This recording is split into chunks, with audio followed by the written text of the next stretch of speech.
Every profitable trader you've ever seen, every market wizard, every hedge fund legend, they all went through the same journey, the same phases and the same pain and the same breakthroughs. Nobody skips a phase. Nobody shortcuts the process. Not Jesse Livermore, not Paul Tudor Jones, not Ed Seykota. They all walked this exact path. And here's what nobody tells beginners. Most traders quit in phase 3 right before it clicks, right before the years of pain turn into something real. Today, I'm mapping out the 5 phases every trader goes through on the road to consistent profitability. And I want you to do something as you watch this. Figure out where you are, because once you know which phase you're in, you'll know exactly what you need to do next. And more importantly, you'll know that the struggle you're feeling right now is normal. It's the process and the path, and it has an end. Phase 1, the euphoria phase. You just discovered trading. Maybe a friend showed you a chart. Maybe you saw someone on social media turn $500 into $5,000. Maybe you stumbled into a Reddit thread about options, and suddenly the world looks different. You see opportunity everywhere. Every chart looks like money. Every candle is a signal. You open a brokerage account, fund it, and within the first week, you make money. Maybe a lot of money. And that first win, that first green trade, is the most dangerous thing that can happen to a new trader, because it creates a deep neurological belief that this is easy, that you found the cheat code to life. You start thinking about quitting your job, about the Lamborghini, about what you'll tell your friends when you're a full-time trader. Mark Douglas called this unconscious incompetence. You don't know what you don't know, and what you don't know is about to cost you everything. Tell me in the comments if you remember your first winning trade. That feeling, we've all been there. Phase 2, the education phase. The euphoria ends the same way for everyone. A big loss, maybe a series of losses. The account that was up 30% is suddenly down 50%. And for the first time, you realize you have no idea what you're doing. So you start learning, and you learn everything. You study candlestick patterns, Fibonacci retracements, Elliott wave, Bollinger Bands, RSI, MACD, moving average crossovers, harmonic patterns, and Ichimoku clouds. You buy courses and join Discord servers. You watch 1,000 YouTube videos. You download every indicator on TradingView.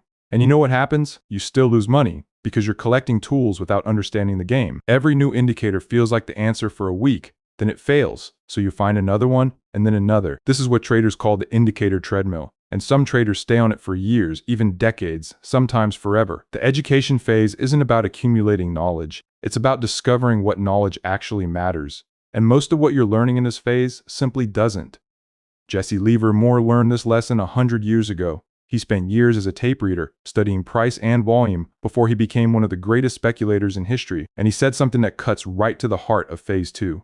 There is nothing new on Wall Street. There can't be, because speculation is as old as the hills. Whatever happens in the stock market today has happened before and will happen again. The lesson is clear. You don't need more indicators. You need to understand price, supply and demand, fear and greed, where buyers are and where sellers are, and nothing else. The traders who escape phase 2 are the ones who stop adding complexity and start removing it. They go from 20 indicators to 2, from 15 strategies to 1, and they simplify.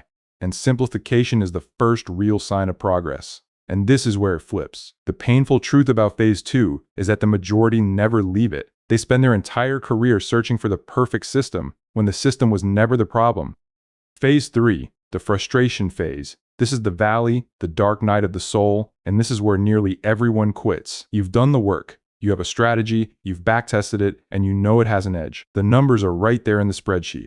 55% win rate, 2-to-1 reward to risk with positive expectancy. But you still can't make money because you can't follow the plan. You take profits too early, you move your stops, you skip trades that look scary, you add to losers, you revenge trade after a bad day, and the gap between what you know you should do and what you actually do feels like an ocean. This phase is pure psychological warfare, you against yourself. Brett Steenbarger describes it as the gap between knowledge and performance. You have the knowledge, but under pressure, you can't perform.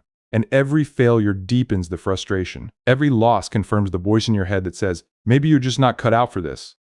The part nobody mentions about phase 3, and I want you to hear this if you're in it right now. The frustration is the process. It's not a sign that you're failing. It's a sign that you're growing.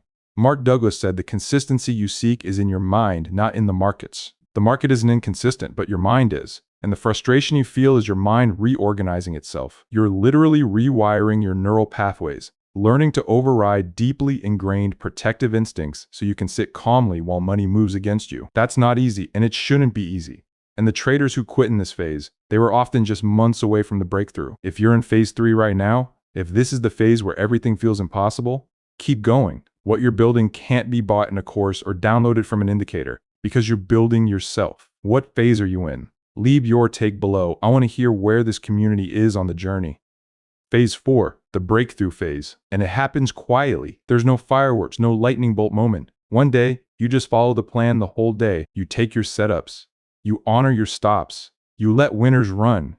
You skip the trades that don't meet your criteria. And at the end of the day, you look at your P&L and you're up. Not a lot, maybe $100, maybe 200, but the money isn't the breakthrough. The breakthrough is that you followed the plan and you didn't feel the urge to deviate. Something shifted inside you. The battle between your rational mind and your emotional mind got quieter. Not silent, but quieter. Seykota described this as trading in the zone. Not Mark Douglas's book title, the actual experience, a state of flow where the trade unfolds and you respond without internal resistance. You see the setup, you take the trade, you manage it, and you move on with no drama, no story, just execution. The breakthrough phase is fragile though. You'll have good weeks. Then a bad day pulls you back into old patterns. You'll think you've relapsed, that the breakthrough was a fluke, but it wasn't, and this is completely normal. The path to consistency isn't a straight line, it's a spiral. You move forward, then slip back, but each slip is smaller than the last, and each recovery is faster. The traders in this phase need one thing more than anything else, and that is self-compassion. Not discipline, not more rules, but compassion. The ability to have a bad day, acknowledge it without judgment, and show up tomorrow with a clean slate. Steenbarger talks about this extensively. He says elite traders treat bad days the way elite athletes treat bad games. They review the film, they identify what went wrong, and then they let it go. They don't carry yesterday's loss into today's trading. Every session is fresh, and every trade stands on its own. Phase 5 is mastery, and this is where trading becomes boring, and that's exactly how you know you've arrived. The trades don't excite you. The losses don't devastate you. You've seen every pattern 1,000 times. You've lost money and made it back. You've blown up and rebuilt. You've sat through crashes and rallies and everything in between, and now you just trade. It's a job, a craft, like a carpenter who picks up a hammer without thinking about it. Your edge is defined. Your risk is managed. Your emotions are acknowledged but not obeyed. You're not trying to prove anything to anyone. You're not chasing a number. You're just executing a process that you've refined over years of pain and practice. Seykota was asked what advice he'd give to new traders, and his answer was simple. Everybody gets what they want from the market. If you want drama and excitement, the market will give you that. If you want consistent profitability, the market will give you that too, but only if you've done the work to earn it. If you've made it through all 5 phases, subscribe. This community is for you. And if you're still in the fight, if you're in phase 2 or 3 or 4, stay because you're closer than you think.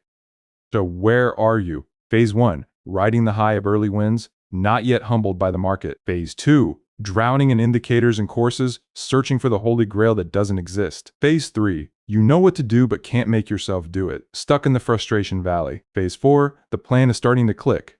Good days outnumber bad ones, but it still feels fragile. Phase 5, boring, consistent, profitable, just executing. Every phase is necessary. You can't skip to mastery any more than you can skip to a black belt.